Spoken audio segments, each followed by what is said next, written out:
Ibu mau suaminya yang jaga ibu atau ibu yang jaga suami? Ini tanya dulu nih. Ya, karena tugas suami jaga kita lebih besar, ya, makanya Allah buat ini besar. Paham ya Bu? Iya. Tapi otomatis juga syahwat birahinya besar. Kenapa? Ada kaitannya nggak? Ada. Apa? Buat laki-laki atau buat suami kita, pada saat dia mencari nafkah untuk menjaga keamanan ekonomi keluarganya, sangat tegang di luar sana waktu dia bekerja. Dan untuk melepaskan ketegangannya, ini nih harus dibuat rileks. Hipotalamusnya nggak tegang. Caranya hubungan intim suami istri. Jadi kalau suami kita kerjanya lagi banyak, order lagi banyak, proyek lagi banyak, itu tuh dia akan harus rilekskan hipotalamusnya supaya berpikirnya bagus, yaitu apa? Hubungan intim. Ini. Nah sekarang, kalau kita mau hipotalamusnya laki-laki lebih kecil atau sama dengan perempuan, bahaya. Punten ibu ya, maaf ya. Ada penelitian, maaf, seorang gay, ya, karena dia berubah orientasi seksualnya, harusnya senang dan hasrat sama perempuan, dia berubah dengan laki-laki. Apa yang terjadi? Hipotalamusnya menyusut,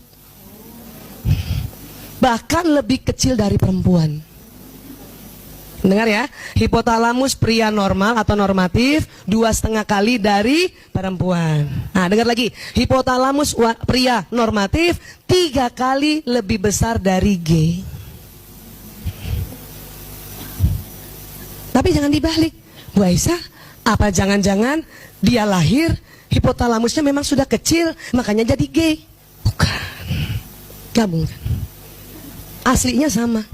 Tapi karena ya pelepasan hasrat seksualnya bukan pada pasangan yang sesungguhnya yaitu wanita, maka lama-lama hipotalamusnya mencium.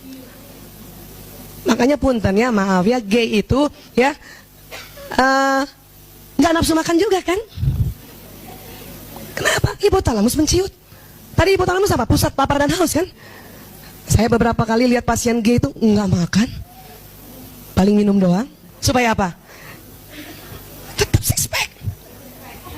Paling minum susu, protein tinggi. Kenapa? Ini sudah menciut, udah mengkerut.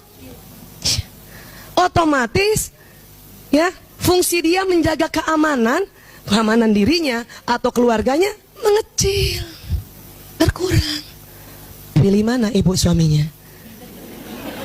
Yang hipotalamus besar atau yang sepertiganya?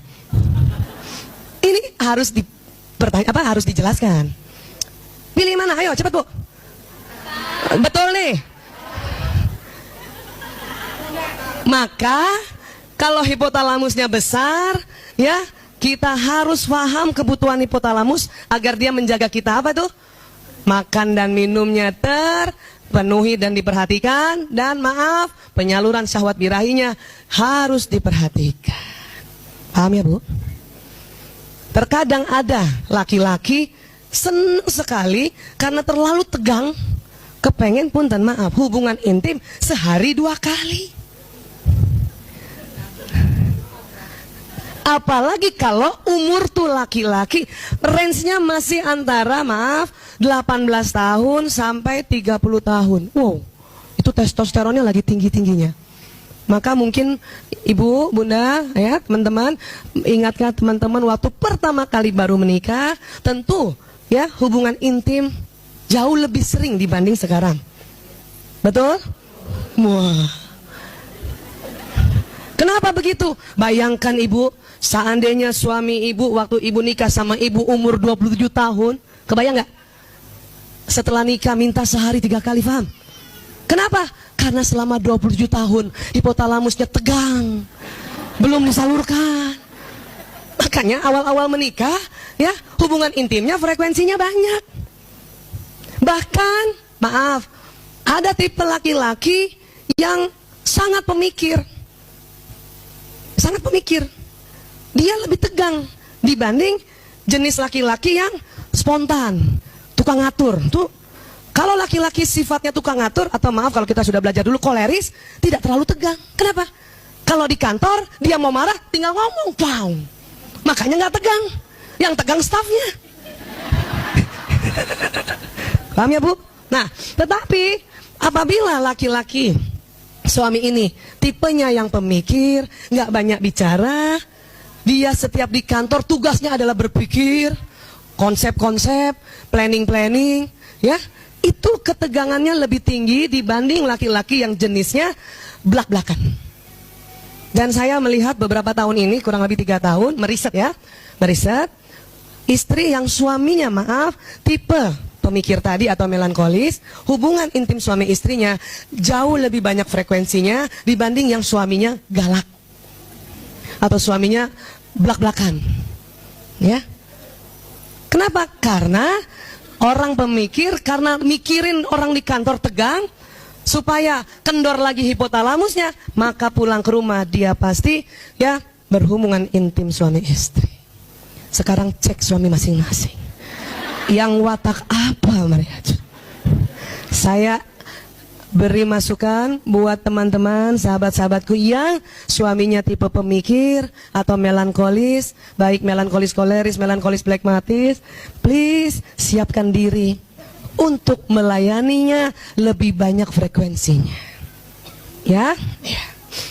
Nah, sekarang kenapa Bu Aisyah bilang pas mau menopause sudah mulai di titik rela berbagi?